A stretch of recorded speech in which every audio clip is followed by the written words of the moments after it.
December 1945, Camp Lawton, Georgia. Winter sunlight filtered through the pine trees as 217 Japanese soldiers stood in formation on the hard-packed earth, their breath forming small clouds in the cold morning air.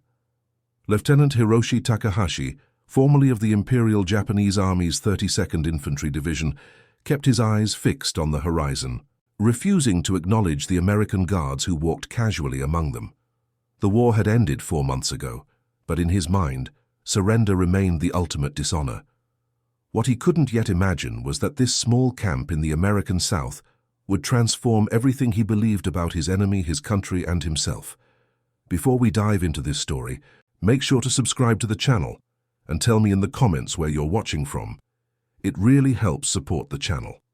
This is the remarkable account of how a simple day of rest became a philosophical crisis that shattered an entire worldview built on sacrifice, duty, and endless struggle. Takahashi had been captured in the Philippines in March 1945, pulled from the wreckage of a supply depot near Manila after 3 days without food or water. He remembered the moment of capture with burning shame. The American soldiers had given him water first, then medical treatment, then food. He had expected execution. Every lesson from his training, every briefing from his commanders, had promised that capture meant torture and death at the hands of the barbaric Americans. Instead, a medic with red hair and freckles had bandaged his wounds and offered him a cigarette, which Takahashi had refused with what little dignity he could muster. The journey to Georgia had taken nearly 2 months, first by ship to San Francisco, then by train across the vast American interior. Through the windows of the train car, Takahashi and his fellow prisoners had witnessed something that contradicted everything they had been told. Mile after mile of farmland stretching to the horizon, factories with smokestacks reaching toward the sky, dozens of them in a single city, railroad yards so large they seemed to have no end, filled with more locomotives and freight cars than existed in all of Japan.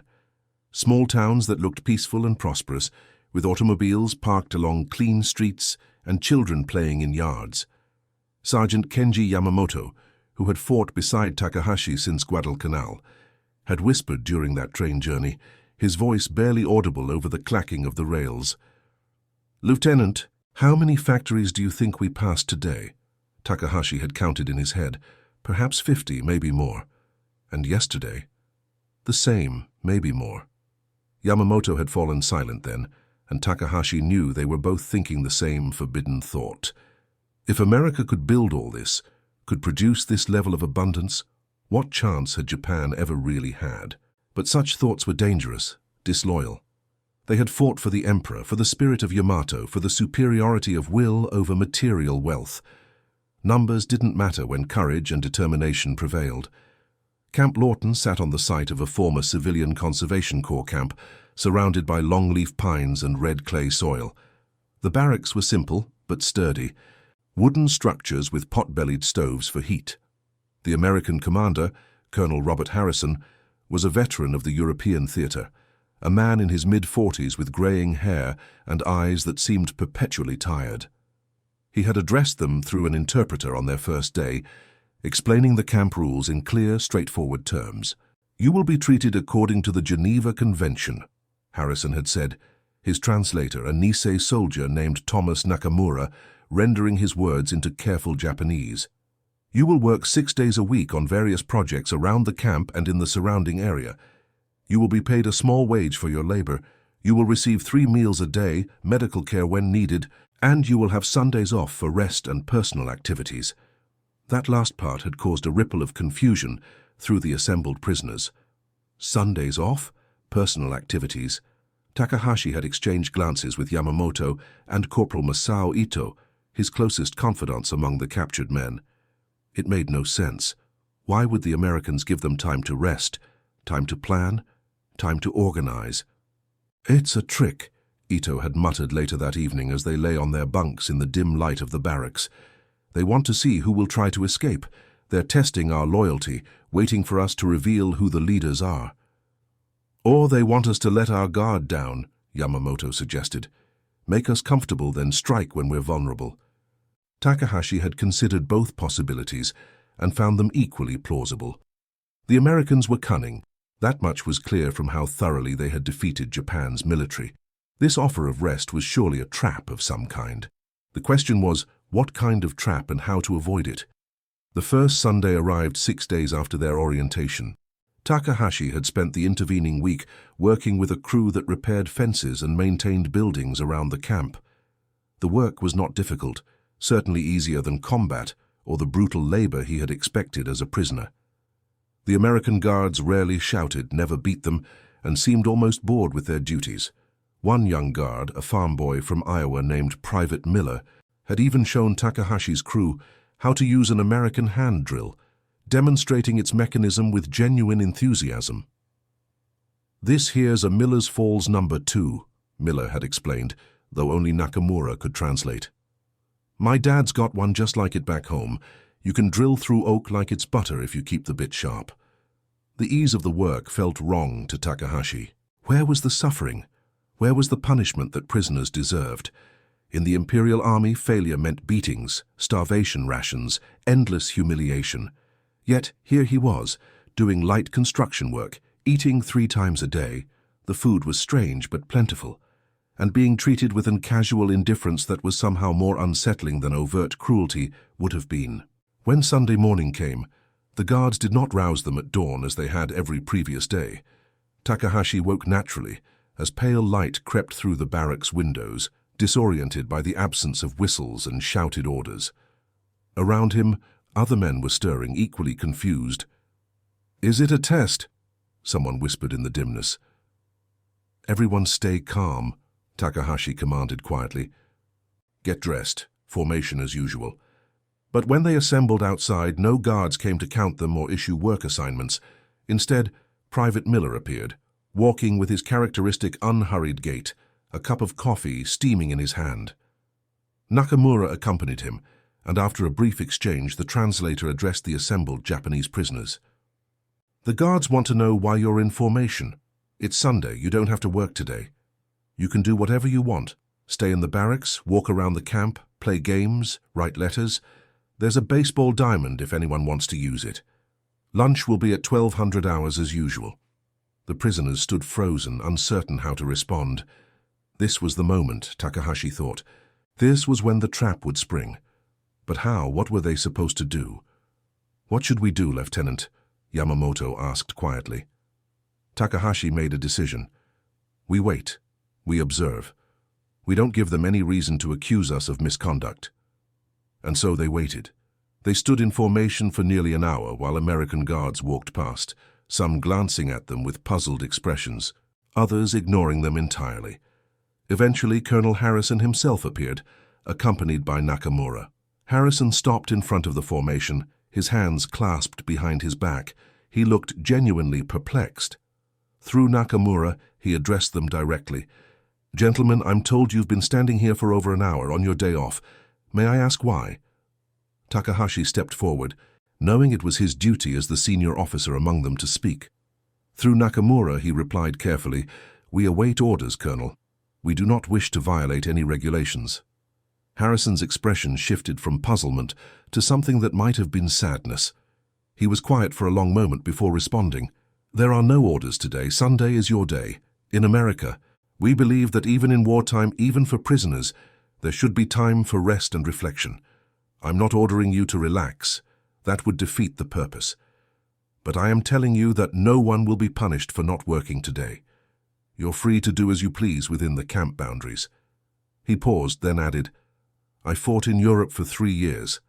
I've seen enough suffering for a lifetime. I don't intend to create more of it here if I can avoid it.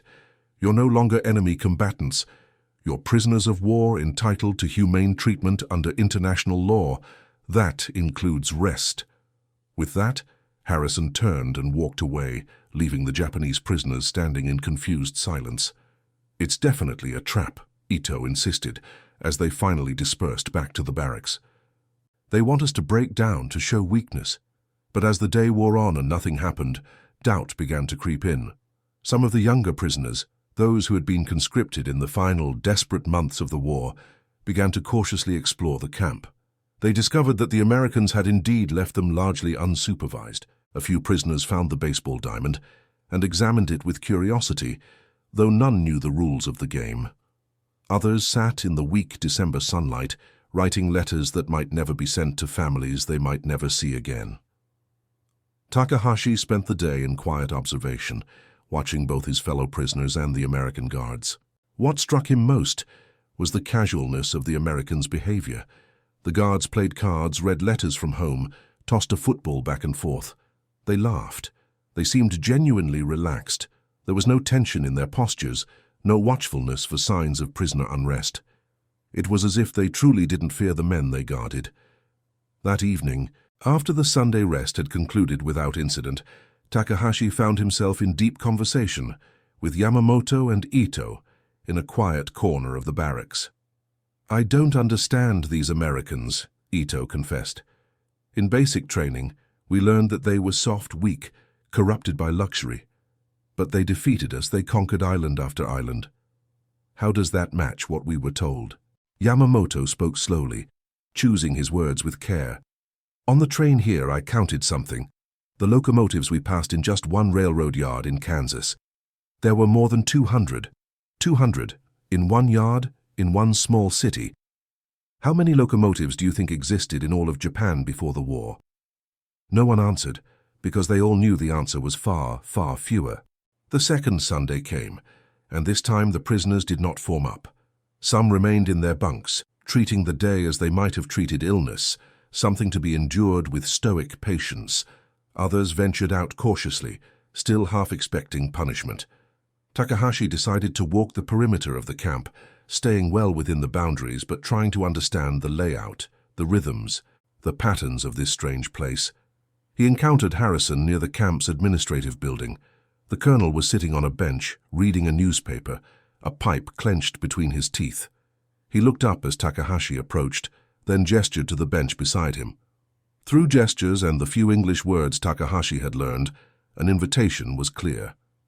Takahashi sat, maintaining a respectful distance. Harrison offered him the newspaper, pointing to a photograph.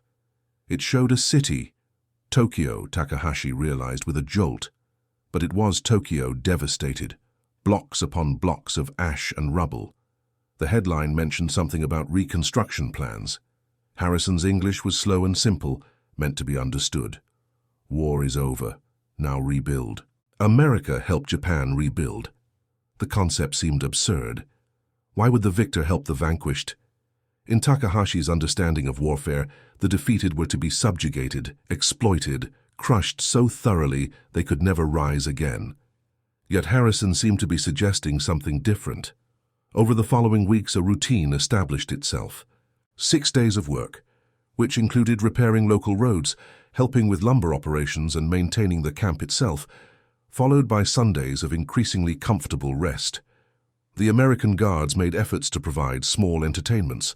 A volleyball net appeared. Someone organized a makeshift shogi tournament.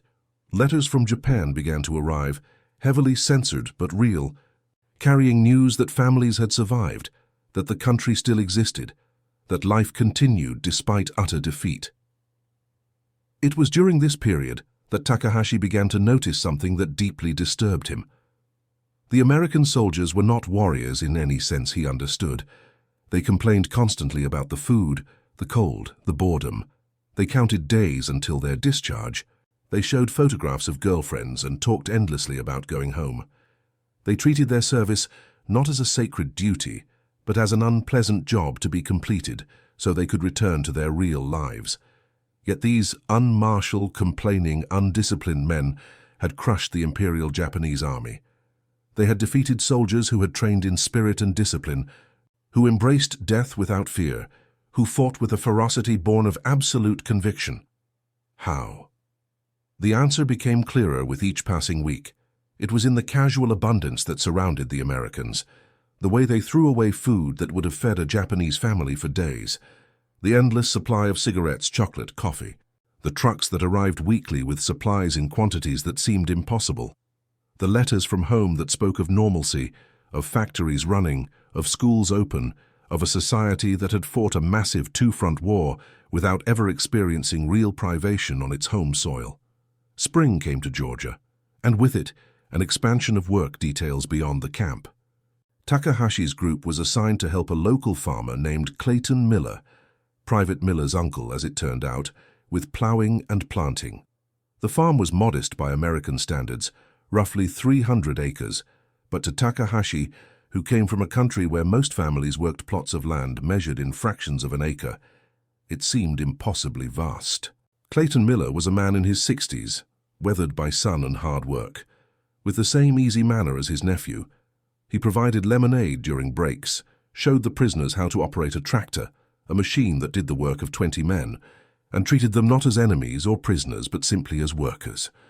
One afternoon, as they rested in the shade of an enormous oak tree, Miller pulled out a worn photograph. It showed a young man in an army uniform. Through Nakamura, who accompanied them as translator, Miller explained, "My oldest boy, James, he was defeated in the Pacific, 1943, Tarawa." Takahashi felt a chill, despite the warm spring air. He had been at Tarawa. He might have been responsible for the death of this man's son. Yet here was Miller, sharing his water, showing them how to work his land, treating them with kindness. The cognitive dissonance was overwhelming. In Japan, the family of a fallen soldier would have been entitled to vengeance, to hatred, to the satisfaction of seeing their son's adversaries suffer. Yet Miller showed no anger, only a weary sadness and an apparent determination to move forward. "Why does he not hate us?" Takahashi asked Nakamura quietly. Nakamura considered the question carefully before answering. "Because he understands something that took me a long time to understand too, Lieutenant. Americans don't fight for hate. They fight because they think they have to protect their way of life. Once the fighting stops, the hate stops too. It's not in their culture to hold on to it." That night, back in the barracks, Takahashi lay awake while others slept. He thought about Miller's son, about the countless Japanese soldiers who had perished defending doomed positions across the Pacific. He thought about the propaganda he had believed, the promises of certain victory, the assurances that American wealth bred weakness and that Japanese spirit would prevail. He thought about Sundays. Those Sundays off had seemed like a trap, but they had revealed a deeper truth. The Americans didn't need to work 7 days a week because their productivity on 6 days exceeded what Japan could accomplish in 7. They could afford rest because they had built a system so efficient, so abundant, that constant struggle wasn't necessary. They could afford mercy because they had won so decisively that prisoners posed no threat. They could afford kindness because their society valued individual dignity over collective suffering. Everything Takahashi had been taught was backwards. Struggle was not inherently noble. Suffering did not build character. Sacrifice was not always meaningful. Sometimes struggle was just the inefficiency of poor systems. Suffering was just waste. Sacrifice was just loss with nothing gained. The revelation was devastating. In June 1946, news arrived that fundamentally changed the atmosphere of the camp. The American government had established a program for prisoner repatriation. Japanese prisoners who wished to return home would be sent back in waves over the coming months. The first groups would leave that summer. The news triggered intense discussions among the prisoners. Some were desperate to return, to find their families, to rebuild their lives in whatever remained of Japan. Others were uncertain. Letters from home painted a grim picture: widespread hunger, destroyed cities, an economy in ruins, a society struggling with the psychological weight of total defeat. Takahashi faced his own crisis of decision. He could return to Japan, to a country that no longer existed in the form he had known. He would face his family, his community, carrying the shame of defeat and capture. Or he could remain in America, if such an option existed, in a country that had shown him an unsettling mixture of mercy and plenty. The decision was made for him in an unexpected way. Colonel Harrison called him to his office one morning in early July. Nakamura was there as well, looking more serious than usual. "Lieutenant Takahashi," Harrison began, "I have a proposition for you.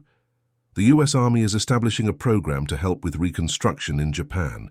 We need people who understand both cultures, who can help bridge the gap. Thomas here has agreed to go. We'd like you to consider joining the program as well." Takahashi was stunned. "You want me to help America rebuild Japan?" "I want you to help Japan rebuild itself," Harrison corrected gently. With American assistance, yes, but for Japan's benefit. You're an intelligent man, Takahashi. You've learned English remarkably quickly. You understand engineering. I've read your file. You could be valuable in reconstruction efforts. Why would you trust me? I fought against you. Harrison leaned back in his chair, his expression thoughtful. The war is over. We won. Now the question is what kind of world we build after winning. I've seen what vengeance looks like. I was in Germany, saw the aftermath of that war.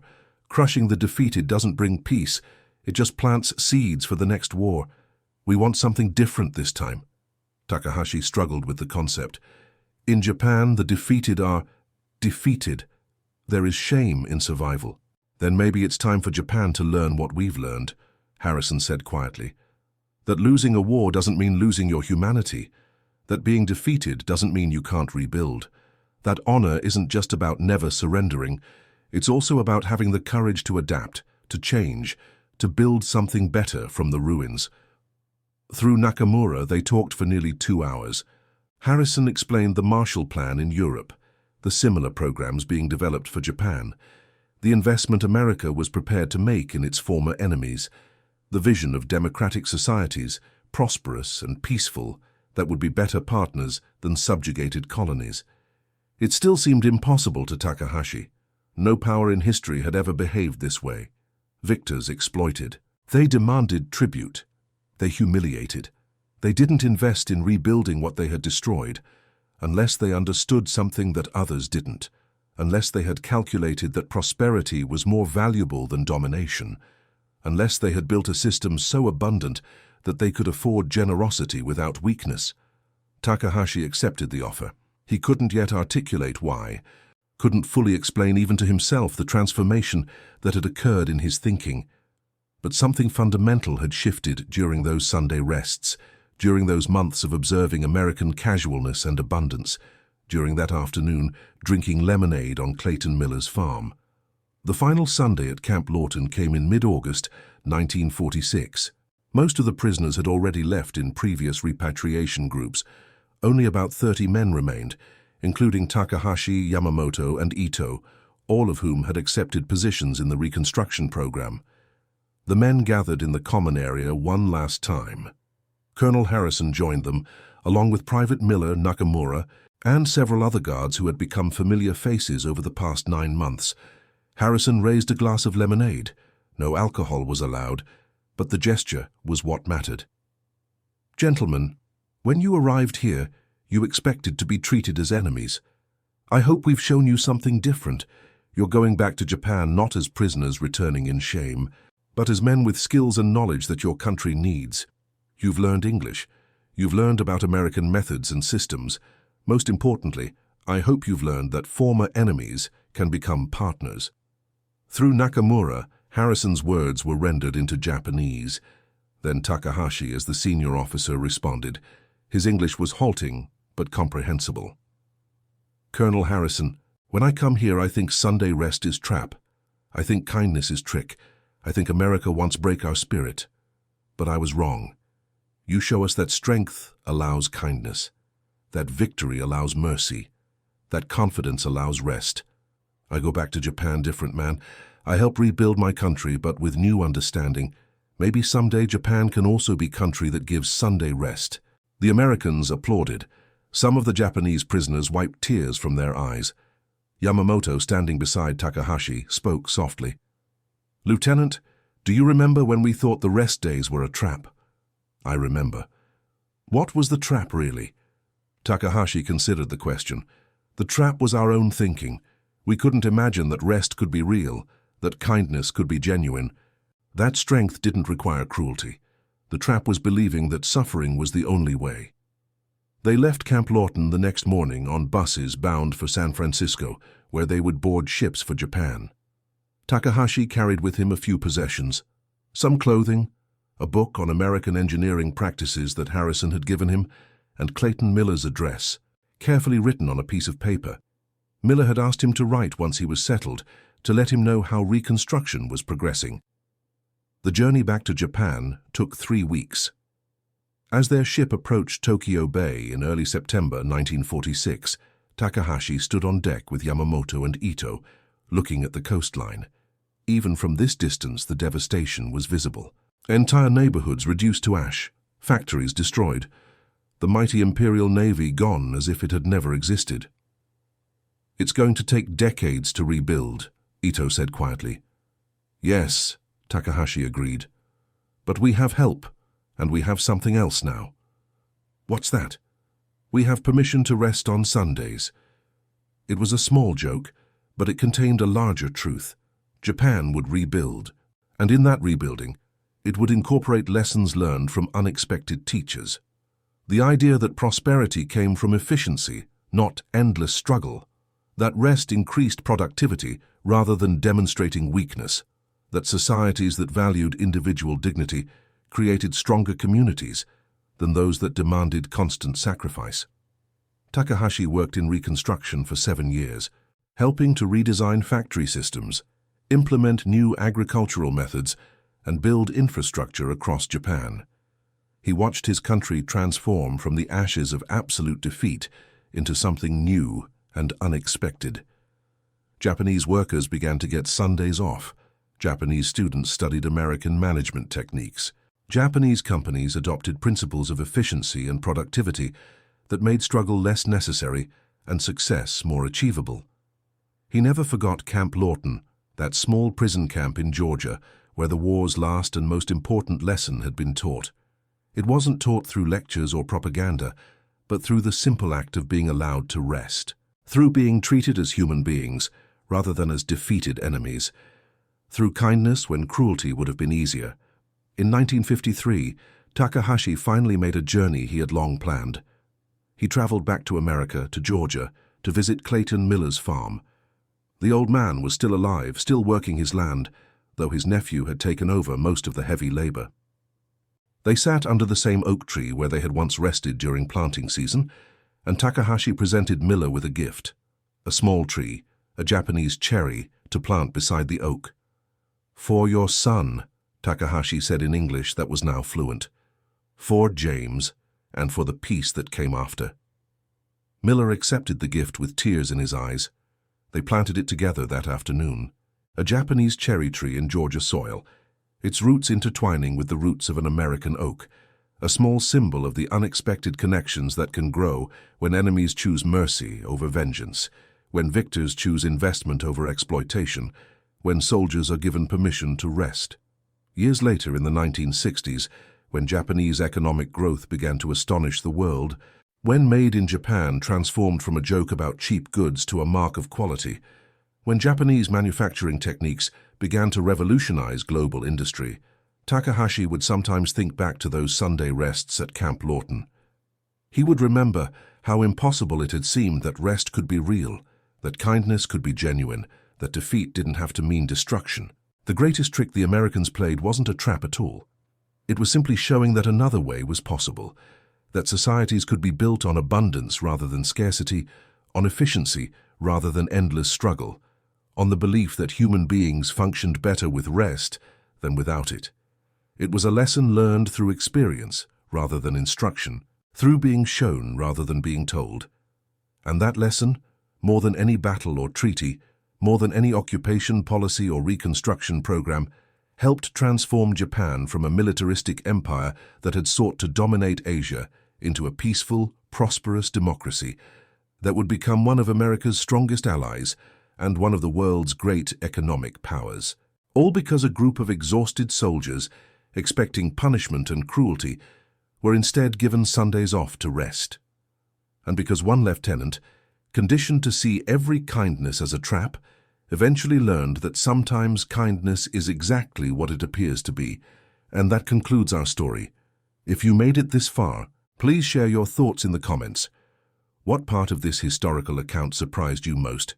Don't forget to subscribe for more untold stories from World War II and check out the video on screen for another incredible tale from history. Until next time.